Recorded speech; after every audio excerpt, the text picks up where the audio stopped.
Thumbnail में देख के आप समझ चुके होंगे कि आज मैं क्या पढ़ाने जा रहा हूँ। तो आज मैं 50 ऑब्जेक्टिव क्लियर कराऊंगा। किस विषय का? साइंस का। और ये ऐसे ऑब्जेक्टिव है जो ऐसे नहीं है जो सिर्फ लिख दिया गया है जो वीबीआई, ऐसे नहीं है। ऐसा ऑब्जेक्टिव है जिसको हमने पूरा एनालिसिस करके निकाल के लेकर आया, जो ज्यादा चांसेस है, मतलब बहुत बार पूछे गए हैं हर एग्जाम में। 2024 में, 23 में, 22 में बहुत ज्यादा बार पूछा गया है ऐसे ऐसे क्वेश्चन जो रिपीटेड क्वेश्चन है। तो वैसे वैसे क्वेश्चंस को हम लेकर आए हैं। तो वीडियोस में बने रहिएगा, स्किप नहीं करिएगा। और हो सके तो ज्यादा कोशिश करिएगा इसको याद कर लेने का, ऑन द स्पॉट डायरेक्टली भी याद कर लेने का, ठीक है। और डिस्क्रिप्शन में जरूर लिखिएगा आपका कितना नंबर आया, ठीक है। तो चलिए स्टार्ट करते हैं। तो सबसे पहले क्या कह रहा है इसमें कि प्रकाश तरंग का उदाहरण है। कौन है इसमें प्रकाश तरंग का उदाहरण? क्या ध्वनि तरंग होगा, कि विद्युत चुंबकीय तरंग होगा, कि पराबैंगनिक तरंग होगा, कि इनमें से कोई नहीं? तो इसका करेक्ट ऑप्शन हो जाएगा विद्युत चुंबकीय तरंग। यानी प्रकाश तरंग का उदाहरण कौन होगा? तो विद्युत चुंबकीय तरंग होगा। चलिए अगले का देखते हैं। तो ये कह रहा है दर्पण का सूत्र, यानी दर्पण सूत्र कौन होता है? तो याद करिएगा 1/v प्लस 1/u बराबर होता है 1/f। और वही लेंस सूत्र पूछ दे तो 1/v माइनस हो जाएगा 1/u बराबर हो जाएगा 1/f। तो हमें दर्पण सूत्र पूछा है, यानी ये फॉर्मूला इसका करेक्ट होना चाहिए। तो चेक करिए किसमें है, ये 1 नंबर पे है। चलिए अगले का देखते हैं। कह रहा है गोलीय दर्पण की फोकस दूरी 20 सेंटीमीटर है। क्या चीज में है? प्लस में है। 20 सेंटीमीटर तो गोलीय दर्पण कैसा होगा? देखिए कोई भी जो दूरियां होती है, जो कोई भी दूरी होती है हम लोग ध्रुव से मापते हैं, ठीक है। और हम जब इस साइड में मापते हैं तो वो प्लस होता है, और इस साइड में मापते हैं तो क्या चीज में होता है? माइनस में होता है। और ये प्लस में क्या है? यानी इधर माप रहा है। और ये इधर सिर्फ और सिर्फ जो मापा जाता है वो किस में होता है? तो वो होता है उत्तल दर्पण में। किस में होता है? उत्तल दर्पण में होता है। चलिए अगले का देखते हैं। गोलीय दर्पण की फोकस दूरी एफ एवं वक्रता त्रिज्या आर है, तो बीच में क्या संबंध हो जाएगा? तो संबंध होता है एफ बराबर r/2। लेकिन चेक करेंगे तो एफ बराबर r/4 है, r/2 नहीं है। तो हम निकालने की कोशिश करेंगे, r करेंगे तो 2 को उधर भेज देंगे, तो r बराबर हो जाएगा 2f। चेक करिए, r बराबर 2f ऑप्शन नंबर 20 का करेक्ट होगा। चलिए अगले का देखते हैं। अवतल दर्पण में आवर्धित काल्पनिक प्रतिबिंब बनाने के लिए वस्तु को कहाँ रखा जाता है? कहाँ रखा जाता होगा? क्या फोकस और ध्रुव के बीच की वक्रता केंद्र के परे, फोकस पर, या वक्रता केंद्र और फोकस के बीच? तो करेक्ट ऑप्शन इसका यही होगा, फोकस और ध्रुव के बीच। कहाँ रखा जाता है? फोकस। कहाँ पे फोकस होता है? किस चीज का बात बोला है? अवतल दर्पण का होता है। हमें अवतल दर्पण में अगर प्रतिबिंब हमें बड़ा चाहिए तो हमें कहाँ कहाँ रखना होगा? यहाँ से लेकर यहाँ, इसके बीच में किधर भी अगर रखेंगे इसका प्रतिबिंब हमें क्या मिलेगा? काल्पनिक। आवर्धित मतलब बड़ा मिलेगा, काल्पनिक मिलेगा, ठीक है। कहाँ? फोकस और ध्रुव के बीच। चलिए अगले का देखते हैं। पुतली के साइज को कौन नियंत्रित करता है? पुतले साइज को कौन नियंत्रित करता है? तो परितारिका नियंत्रित करता है। कह रहा है अवतल लेंस का आवर्धन एम बराबर क्या होता है? एम बराबर होता है v/u होता है। चेक करिए v/u कौन है? ये है। डी नंबर इसका करेक्ट होगा। 8 नंबर देखता है हजामत के लिए किस दर्पण का उपयोग होता है? तो हजामत के लिए अवतल दर्पण का उपयोग होता है, अवतल दर्पण। चलिए अगले का देखते हैं। फोटोग्राफी में, फोटोग्राफी जो कैमरा होता है उसमें कौन सा जो दृश्य दिखाई तो उसमें कौन सा लेंस लगा होता है कि नहीं? तो कौन सा लेंस लगा होता है? उत्तल लेंस लगा होता है। बहुत ही आसान है। चलिए अगले का देखते हैं। विद्युतीय धारा का ऐसा ही मात्रक, यानी सीधा बात है, विद्युत धारा का ऐसा ही मात्रक क्या होता है? एम्पियर होता है। विद्युत धारा का ऐसा ही मात्रक क्या होता है? एम्पियर होता है। विभवांतर को किस यंत्र से मापते हैं? तो विभवांतर को वोल्ट मीटर से मापते हैं, ठीक है। कौन विद्युतीय का सबसे अच्छा चालक, यानी विद्युत का सबसे अच्छा चालक कौन है?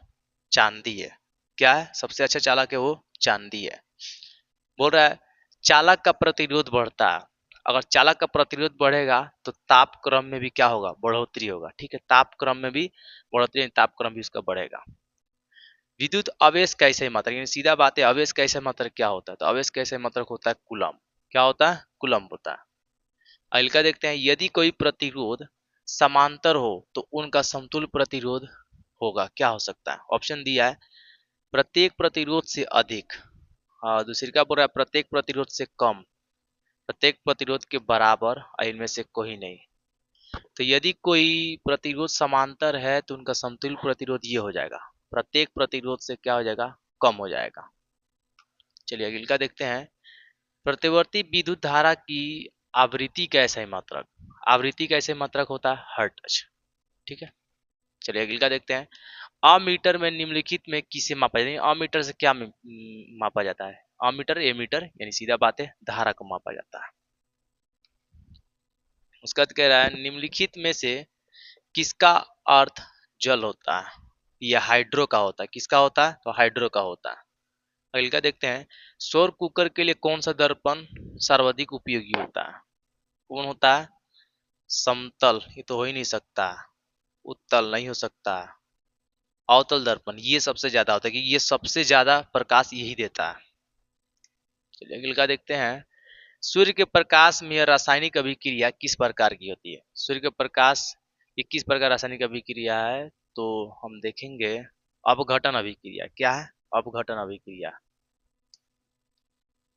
श्वसन किस प्रकार का रासायनिक अभिक्रिया है? तो श्वसन ऊष्माक्षेपी होगा। ये होगा छ, ठीक है, ऊष्माक्षेपी। जब सांस लेते हैं तो बाहर करते हैं ऊष्मा को, तो बाहर निकाला ऊष्माक्षेपी और अंदर लेना मतलब होता है उसमें शोष, ठीक है।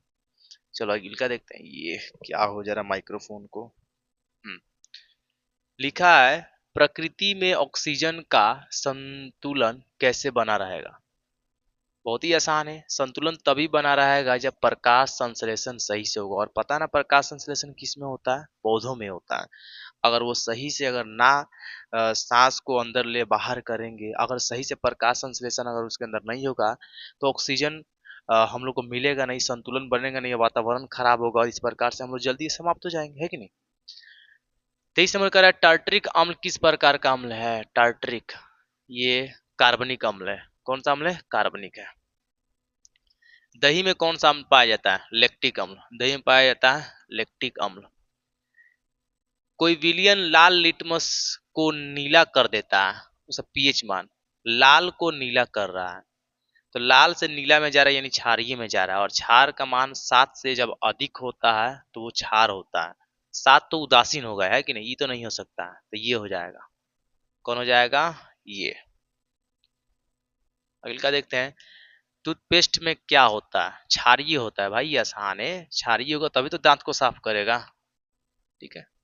और लिखा है साधारण ताप पर फास्फोरस का अणु सूत्र होता है P4 होता है। क्या होता है? P4। और निम्नलिखित में से किसे चाकू से काटा जा सकता है?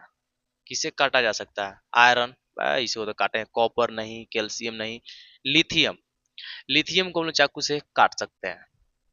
ग्लूकोज में कार्बन के कितने परमाणु होते हैं? तो 6 होते हैं। ग्लूकोज में कार्बन के कितने परमाणु होते हैं? 6 होते हैं। ग्लूकोज का फॉर्मूला पता होना चाहिए, C6H12O6 होता है।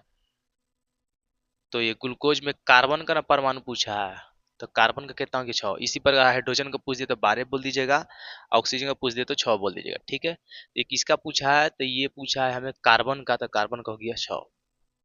अगले का देखते हैं, हीलियम कैसा तत्व है? हीलियम एक अक्रिय तत्व है। कैसा तत्व है? अक्रिय तत्व है। अगले का देखते हैं, पारे का अयस्क सीने बार होता है। पारे का अयस्क क्या होता है? सीने बार होता है।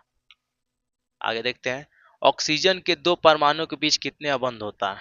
2 होता है। ऑक्सीजन के दो परमाणु के बीच कितना अबंध होता है? 2 अबंध होता है।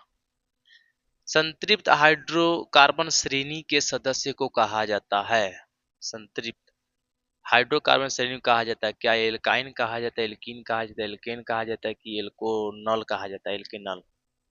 जल्दी बोलिए क्या हो सकता है? संतृप्त हाइड्रोकार्बन श्रेणी के सदस्य को कहा जाता है एल्काइन, एल्कीन, एल्केन। ये होगा करेक्ट, एल्केन कहा जाता है, ठीक है। अगले का देखते हैं, एसिटिक अम्ल का आईयूपीएसी नाम।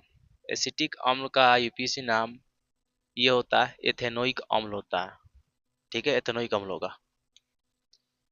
हाँ, OH क्रियाशील समूह को कहते हैं, सीधा एल्कोहल को कहते हैं। OH लगेगा एल्कोहल हो जाएगा। और एम कोष में इलेक्ट्रॉनों की अधिकतम संख्या कितनी होती है? तो 18 होती है। तत्व के आवर्ती वर्गीकरण में अष्टक सिद्धांत दिया गया है, न्यूलैंडस के द्वारा दिया गया है। किसके द्वारा दिया गया है? तो न्यूलैंडस के द्वारा दिया गया है। अगले का देखते हैं, आधुनिक और सारणी में तत्व के वर्गीकरण का आधार है ये परमाणु संख्या। क्या हो जाएगा? परमाणु संख्या। प्रकाश संश्लेषण की क्रिया होती है, अरे हरे पौधों में होती है, सूखे पौधा में थोड़ी होगा हरे पौधा। शरीर की सबसे लंबी ग्रंथि यकृत। शरीर की सबसे लंबी ग्रंथि क्या होती है? यकृत, यानी लीवर। क्या होता है? लीवर। इथाइल अल्कोहल किस प्रकार के श्वसन में बनता है? इथाइल अल्कोहल किस प्रकार श्वसन बनता है?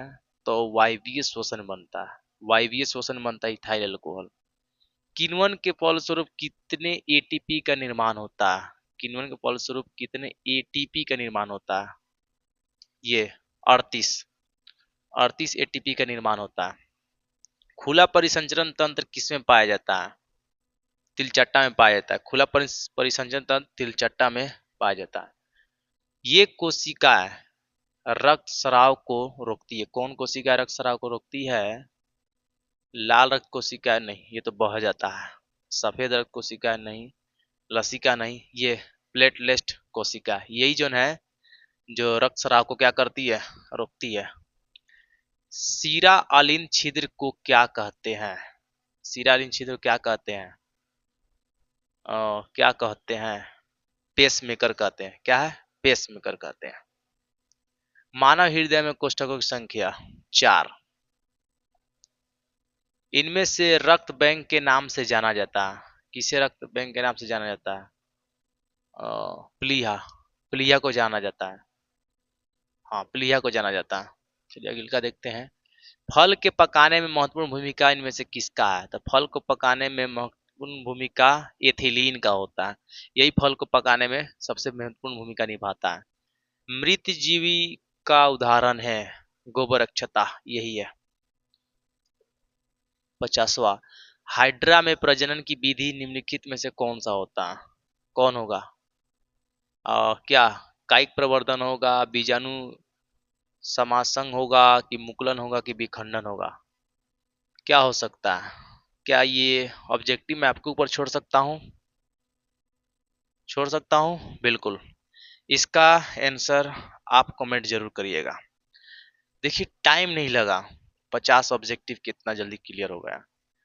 आपको अगर लग रहा होगा जो वीडियो बहुत फास्ट होगी या बहुत जल्दी सर बता दिए हैं, तो आप उसको स्लो कर सकते हैं। स्लो करके देखिएगा, एक बार ना हो तो 2 बार 3 बार 4 बार ऐसे करके देखिएगा। और कंठस्थ यानी एक बार में याद करने का क्षमता बनाइए, क्योंकि टाइम आज नहीं है। कितना दिन बचा हुआ है? लगभग 90 दिन। अगर आज से काउंट करें तो 90 दिन है कि नहीं। और अगर सही कहीं आप वीडियो को लेट से देखते हैं तो शायद 30 दिन, ये 60 दिन लगभग बचे न। अगर मुख्य रूप से देखा जाए तो अभी फिलहाल अगर हम आज से काउंट करें तो 90 दिन बचा हुआ है। 90 दिन में बहुत कुछ हो सकता है। अगर आप ऑब्जेक्टिव, और माने मेरा, अगर आप ऑब्जेक्टिव 5 विषय है आपका, पांचों विषय का आप ऑब्जेक्टिव क्लियर कर लेते हैं, एक विषय में 50, दूसरी का विषय में 50, तीसरी का विषय में 50। आप कहिएगा सर साइंस में तो 40 होता है, एसएसटी में 40 होता है, हम इसको 50 मान के चलते हैं। 40 नहीं, क्या मान के चलते हैं इसको? लोग 50 मान के चलते हैं। क्यों? क्योंकि मेरा अनुमान है कि आप प्रैक्टिकल में 40 में 40 मंगा सकते हैं कि नहीं। तो आप 250 नंबर, और आप 250 नंबर ऑब्जेक्टिव से सिर्फ निकाल लिया। ऑब्जेक्टिव इतना इंपॉर्टेंट है कि इसका एक गलती आपके एक नंबर को काट देगा। लेकिन सब्जेक्टिव में कितना अच्छा काहे ना लिखे, कितना सुंदर काहे ना लिखे, 1-2 नंबर काट ही लेता है। लेकिन इसमें इसमें क्या होता है, इसमें आपके अनुसार होता है। डॉट बॉल सही से भरिए और आंसर करेक्ट भरिए, आपको नंबर पूरा का पूरा मिल जाएगा। तो अब अगर इसमें ही अगर 250 नंबर उठा लेते हैं, तो सब्जेक्टिव से 200 या 150 भी अगर उठा लेते हैं, तो अच्छा खासा आप 300, 350 या 400 करीब पहुंच सकते हैं। तो सबसे पहला पकड़ के आना चाहिए, ऑब्जेक्टिव होना चाहिए। और ये मेरा चैनल आपको हर दिन ऑब्जेक्टिव प्रोवाइड कराएगा, VBI। ठीक है, तो हो सके तो आप मेरे चैनल को सब्सक्राइब कर लीजिएगा। फिर मिलेंगे नेक्स्ट वीडियो में, तब तक के लिए इतना ही।